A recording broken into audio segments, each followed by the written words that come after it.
All right, so I was born on the south side of Chicago, a gang-infested wasteland. You know,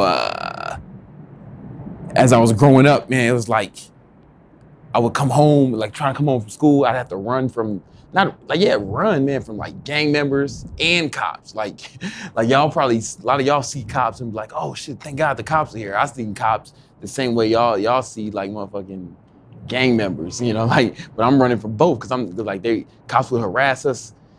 Like we wouldn't even be doing shit, but I guess, you know, just the neighborhood, that's how it is. Everybody, the cops fuck with everyone. I remember like just walking home, man, the cops would throw us against cars and like pat us down and shit, you know, like, anyway. And then I get sent to motherfucking military school, right? Because I get in some more trouble in high school, and I get sent to military school.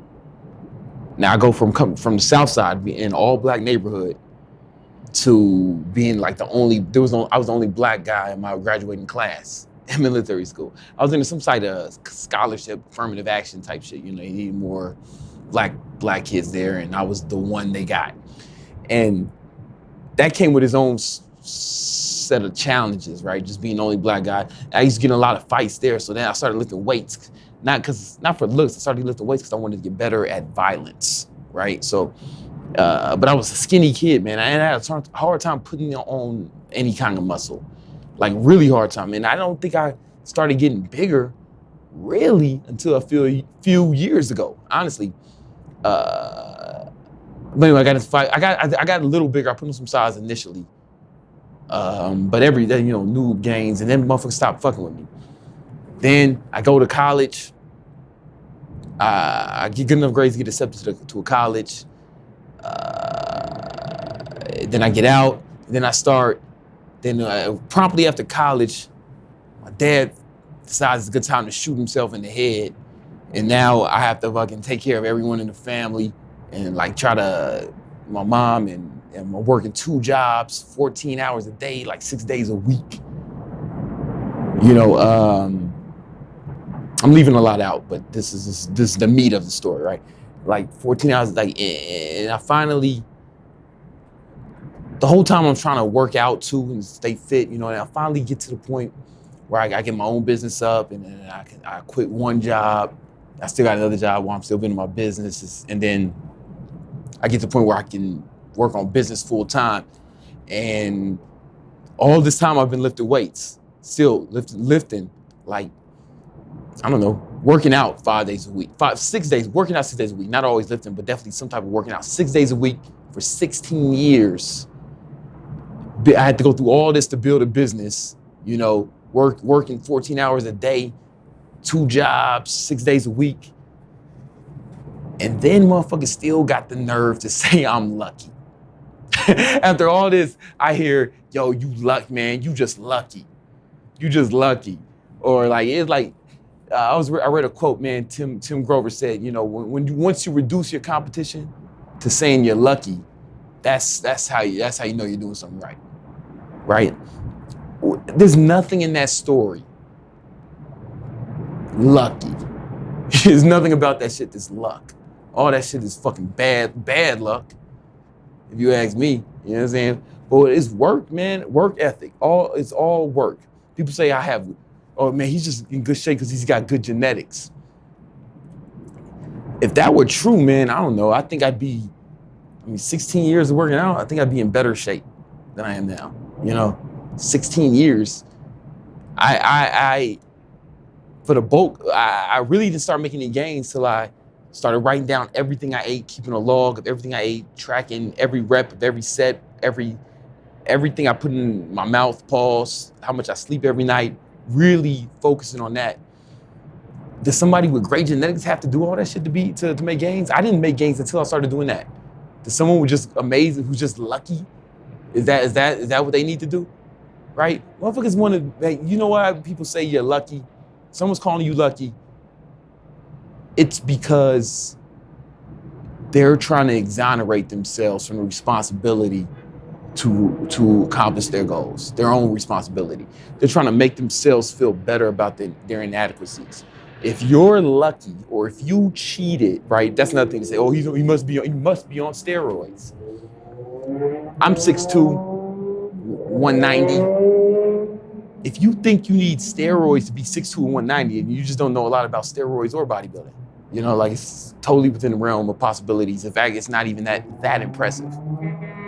But anyway, when people say you're cheating or you're lucky, they're trying to make themselves feel better about their failures or inadequacies, right? Because if you're lucky, it gives them an excuse, right?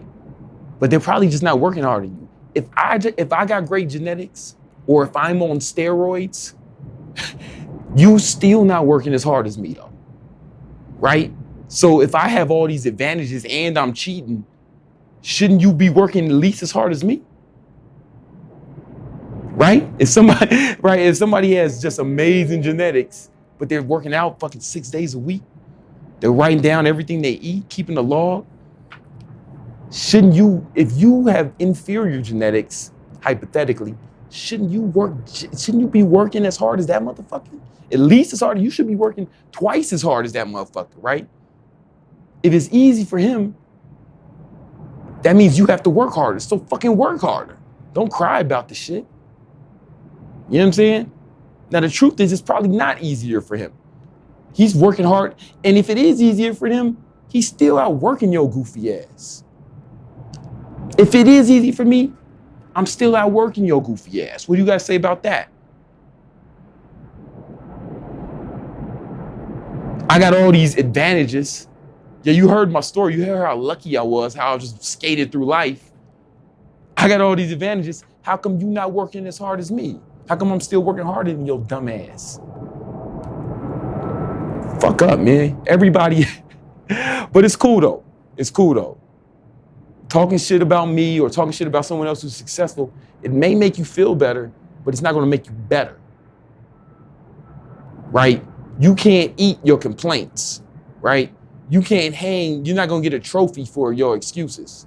No one's impressed with the quality of your excuses. You're not gonna get any accolades because that person cheated or because that person's lucky, right? You can't go to the dealership and be like, yo, man, I want this Bentley, man. I really want this Bentley, but you gotta understand, Brandon Carter got good genetics. I know I can't afford this Bentley, man, but Brandon Carter got good genetics. So you should just give me this shit. No one gives a fuck. No one gives a fuck. That's the thing. No one gives a fuck. If you gotta work harder than me, then work harder than me. Right? What about my business? Oh man, it's not that I've read hundreds of books on business and marketing, did internships while I was in college, worked fucking, I told you 14 hours a day, man, build my shit on the side. Went to school for the shit. Still work, we still work 12, 14 hours a day, 6 days a week, my whole team. It's not that, we're just lucky. We're just lucky. We're just lucky. If a motherfucker's lucky, you should be working harder than a lucky motherfucker. Right? If you're unlucky, you need to go twice as hard. The reality is, we're not lucky. And that's why we gotta go so hard. But whatever, man, like, listen, it'll make you feel better to talk shit about the next nigga, but it's not gonna make you better. It make you feel better, but it doesn't make you better. It's like cocaine. Cocaine feels great, but it doesn't make you great.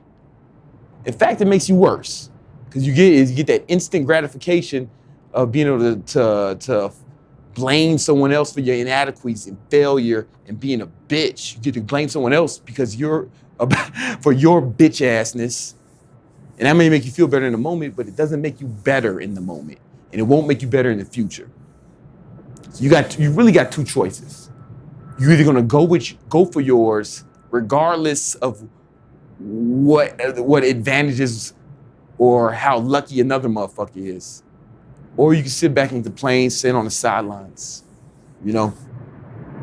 But they don't give trophies to the motherfuckers on the sidelines. You don't get trophies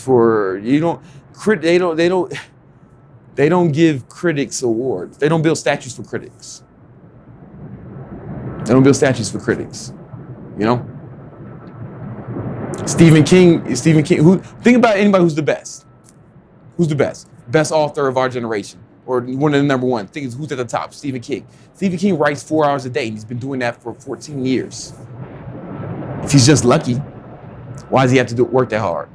Kobe Bryant, he's one of the greatest, man. Shoots over 1,000 shots a day. You probably don't do anything 1,000 times a day, except for run your goofy ass mouth. Motherfucking Jordan was always the first person to the arena and stayed later than everyone to practice and for games. If he was just lucky, why'd he have to work that hard?